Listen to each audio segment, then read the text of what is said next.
timer. Done? Okay, we're here again to our weekly Bible study. We're still in Matthew chapter 5, verse... No. John No, 5. 5, 6. 5, verse 6? No, 5. No. 5 what? 2. 5, 3. No. 5, 3?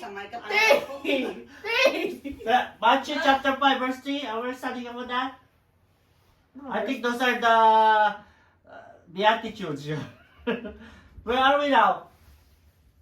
Matthew chapter 5. 5 verse. That's what we're on. Verse what? Nobody says What verse? 20. 20?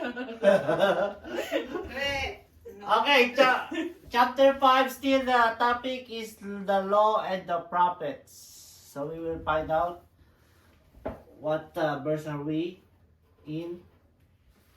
But first, let's do our exercises. Yeah. Okay, are you ready for the question? Wow. No. Okay, good. Jesus as the sacrifice and also as the high priest. Deuteronomy? No. Deuteronomy. Deuteronomy? The basic rules. Moses struck the rock and the water is the symbol of life. Numbers.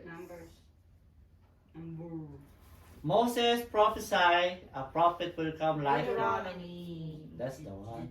Joshua. Joshua met a captain. Boaz. Hey. Ruth. Hey, you didn't let us answer. Ruth. Jesus is the Lord appeared to Solomon.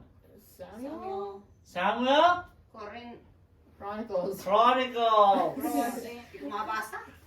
The Lord spoke to Ezra to renew the scriptures. Esdras.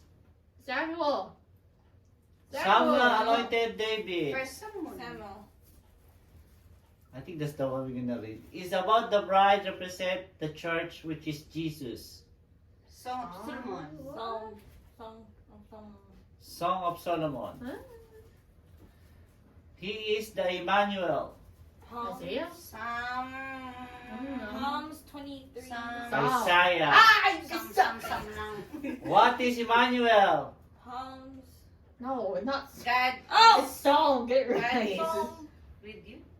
God is with you. Guys, you. God is with us. Ay, God is with us. Not only to you, to us. And then you. Jesus is a good shepherd. Psalm 23. Okay. Yes. Jesus is the man of sorrow. Lamentations. Lamentation. Yeah. Jesus is divine pattern, shaping our lives. Daniel. Ezekiel? Jeremiah. Jesus is the stone cut from the Ezekiel? mountain and Daniel. strike that statue. Both. Daniel. Daniel. Ezekiel! It tells where Jesus will be born. Amos. Hosea? Jonah. Micah. Jesus is the child called out of Egypt. Jonah? Hosea. Amos. Jonah. What is it? Hosea. Ow!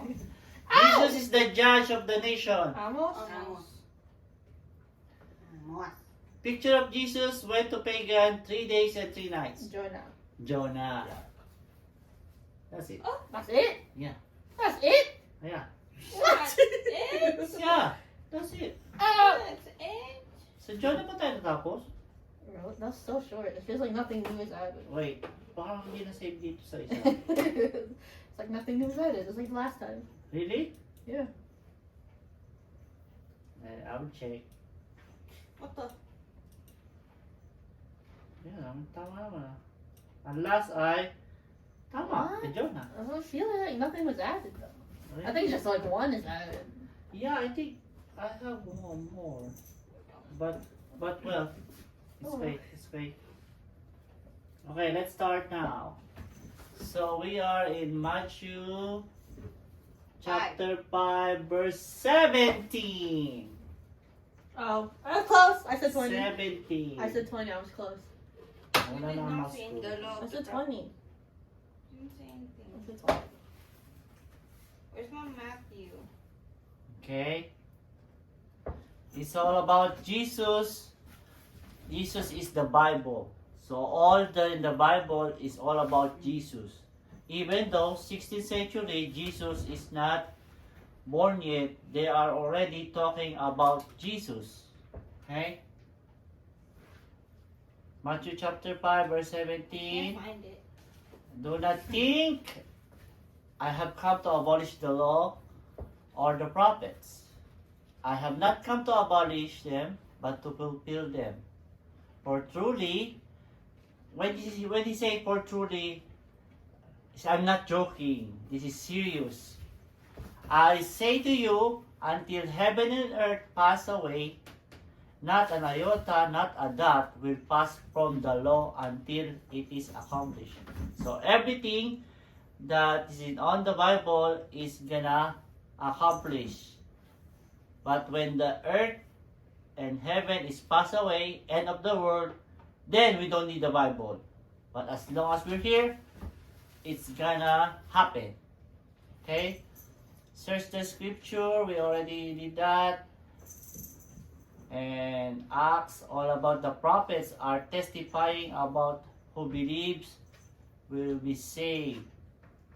Genesis is about the woman that will give a seed to fight the evil.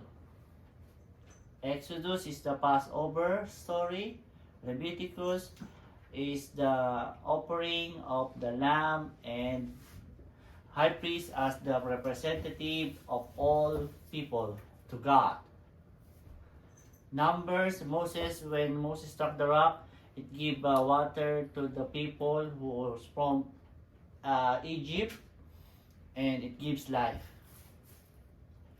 Deuteronomy is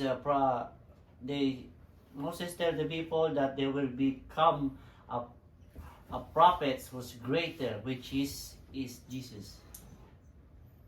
Joshua met a very holy man, and that's a representation of Jesus. Ruth is redeemed by Boaz, and Boaz is the kinsman redeemer who redeem or pay the debt to get it back or get Ruth back. Okay, Samuel is the one anointed David. And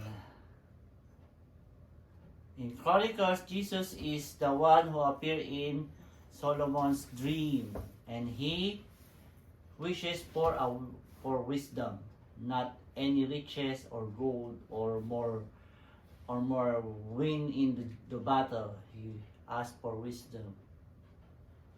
And Ezra renewed the scriptures.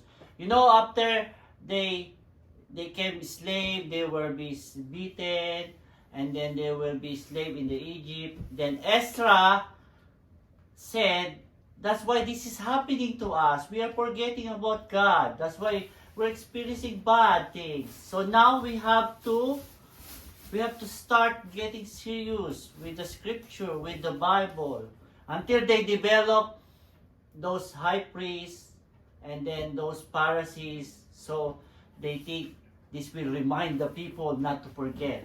So that's what's happened. But in the end, the Pharisee is only on implementing rules, not being affected their heart. That's the problem. Okay? Jesus declared the Son of God. And Jesus is the good shepherd, like taking care of the what? Sheep. We are all sheep in the Bible. What is the characteristic of sheep? Soft, Gentle. don't know what to do, Easily get lost. easy to get lost. That's people, right? Not People always. are easy to get lost and don't know that they're doing bad things. No. So they need to be gathered and lead to the right way. So Jesus is the shepherd. Solomon represents Jesus as the church, and the Jesus is the church for the earth. Isaiah, he's Emmanuel, God is with us. Jeremiah, he's the divine potter. We are made from clay, and the potter mold us to be a useful, to be transformed to be a useful one. Lamentation, when they're gonna be captured by Babylonians, the sad person is Jesus, because his people is gonna get captured and be slaved. Ezekiel is see the vision of the heaven, and that's Jesus. Daniel, there's this when you watch the video, that the main kingdom is Babylon, the gold, and then there's 4 more kingdoms, and then there's more 10, including the great, I forgot the name. Okay, pass. Hosea, Jesus is the child called out of Egypt. So you remember the story? Yeah. He need to run away to Egypt because Pilate, who's that? Who's that king? Wait, Herod.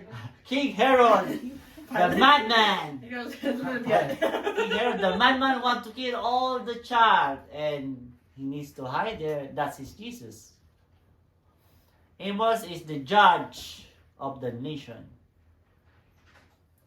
And then, I think this is the Jonah is the one, 3 days and 3 nights. I think this one is, Micah tells where he will be born. That's Jesus. That's 700 BC. Zechariah entered to the Jerusalem riding with a donkey. That's Jesus. And it happens, right, in the life of Jesus.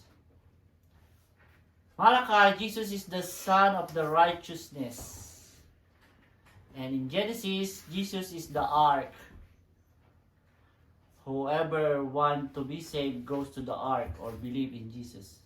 Okay? I didn't include that. Okay, so now this is the new topic. I had to include that. So in Jesus' 30 years, Jesus was 30 years old before he started his ministry. What age did he die? 39? 37. 37, 39? 20. 20? 38.